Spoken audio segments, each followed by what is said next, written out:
Welcome back to the 2 Minute Warning. Today I'm taking a look at the Indianapolis Colts and going over whether or not I think they could still make the playoffs in the 2021 season without Carson Wentz due to his 5 to 12 week absence because of surgery.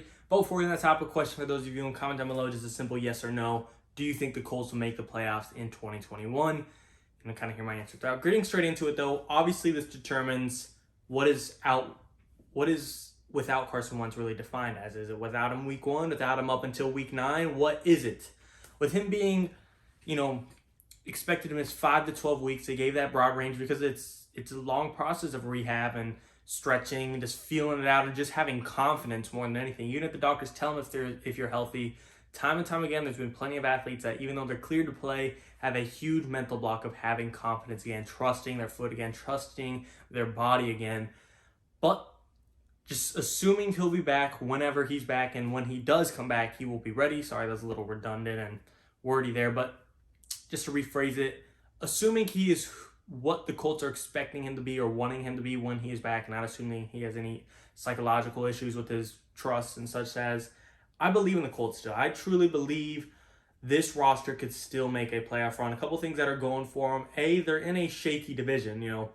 Texans without Deshaun are the worst team in the league by far.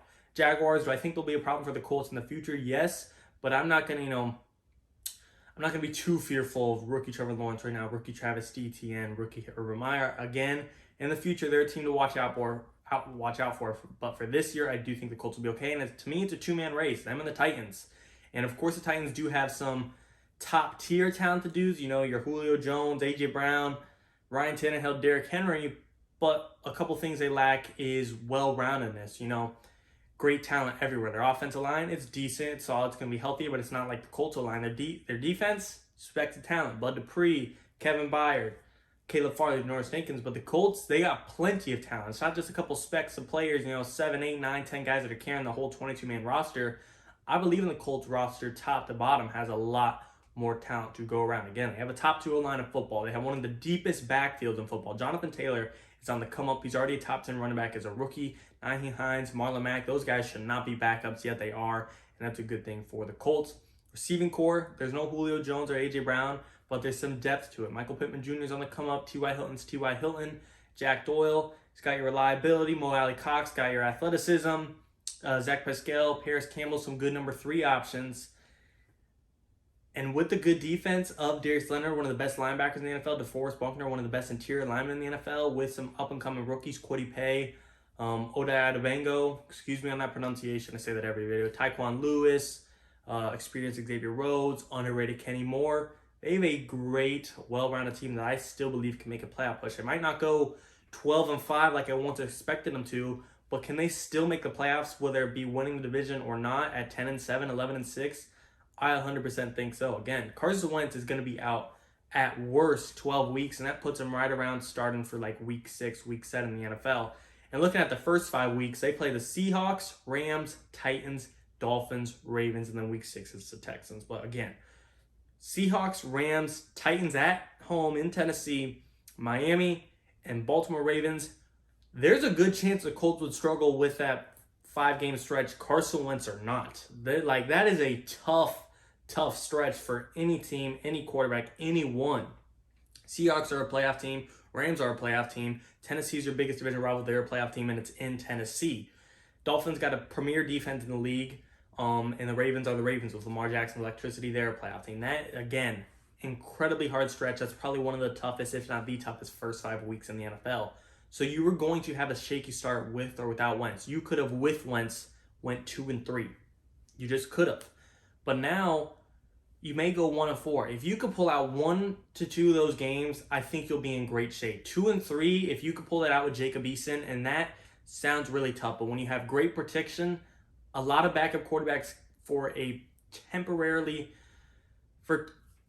small period of time, temporarily, can actually pull out some wins, can actually surprise the team. Not going to be long-term answers, but for a temperamental period, they can surprise a lot of teams with the right system. If everything were to go perfect at a home game with a solid O-line, with Jonathan Taylor in your run games on fire, defenses hold them to under 2 scores, a backup can win a game like that.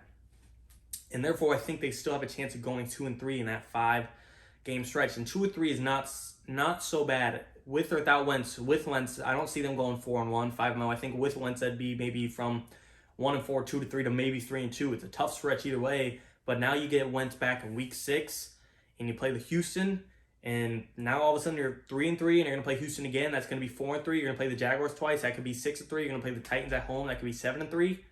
That's not happening in exact. That's not the chronological order of when they play them. But just saying theoretically, this could go from a 2-3 team to a 7-3 team, and then you got the rest of the season.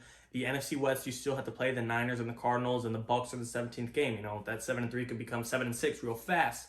But either way, like I said, without Wentz, I still believe this team can make the playoffs. It won't be as pretty as a 12-5 team that won the division, but I'm not counting them out to make a wild card run at 10-7, 11-6. And I know the Dolphins missed last year 10-6, but every year is different. You know, an 8-9 team could make it this year for all we know. Anything is possible.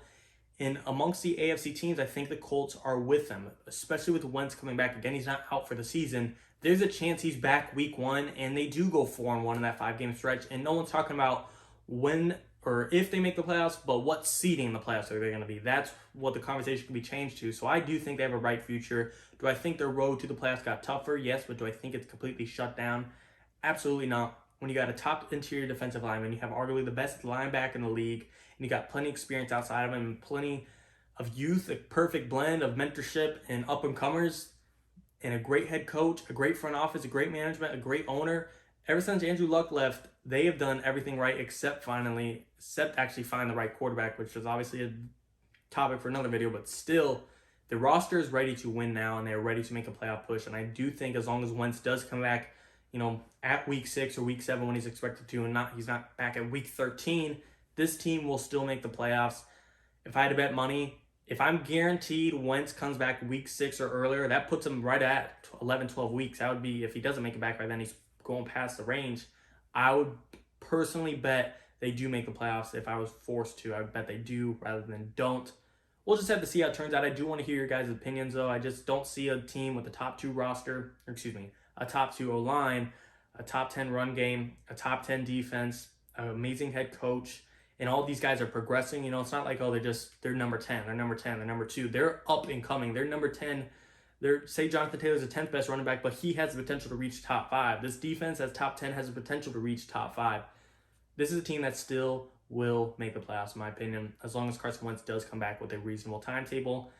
Like I said, that first 5-game stretch is going to be tough with or without him. If they can even just manage 2 wins to go 2-3, that's an absolute win, in my opinion.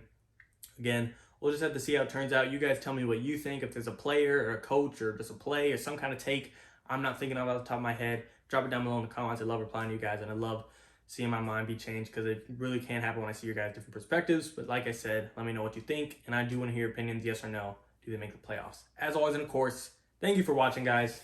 2-minute warning.